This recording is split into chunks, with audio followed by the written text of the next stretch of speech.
Just hours ago, a gubernatorial candidate in Michigan made his first court appearance after being charged in last year's breach at the Capitol. Ryan Kelly has already been released on a $0 bond. He's squaring off to face Democratic incumbent Governor Gretchen Whitmer on Election Day. And this is just one piece of the puzzle as authorities unravel what led up to last year's insurrection.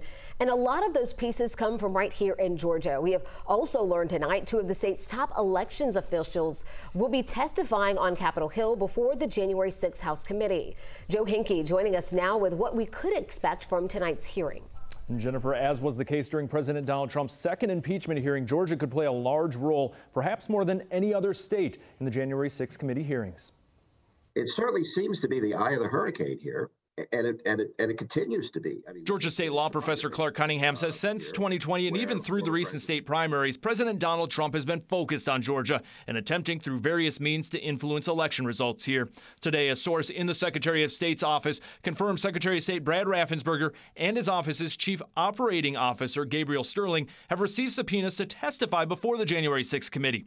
Raffensperger was on the phone with Trump when the then president could be heard asking him to, quote, find votes following his loss in Georgia to Joe Biden. And Raffensperger, Sterling, and some county election workers received death threats in the days and weeks after the 2020 election. Cunningham believes new details of those threats could come out in the hearings. There's been some reportage already of the absolutely horrifying things that were said to Secretary of State and his wife.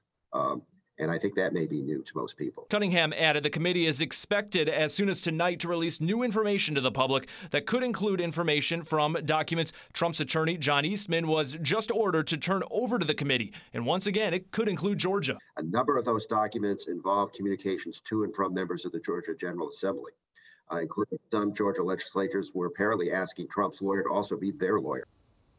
And I'm told Secretary of State Brad Raffensperger and Gabriel Sterling are set to testify before the committee later this month. So while Georgia should play a role in the hearings, we don't know how much our state will be mentioned tonight. Jennifer. All right, Joe, thank you so much. Tonight at 8, right here on 11 Alive, we will have special coverage of this first public hearing on the insurrection. Lester Holt will take us through that live coverage. Again, it starts at 8 tonight right here on 11 Alive.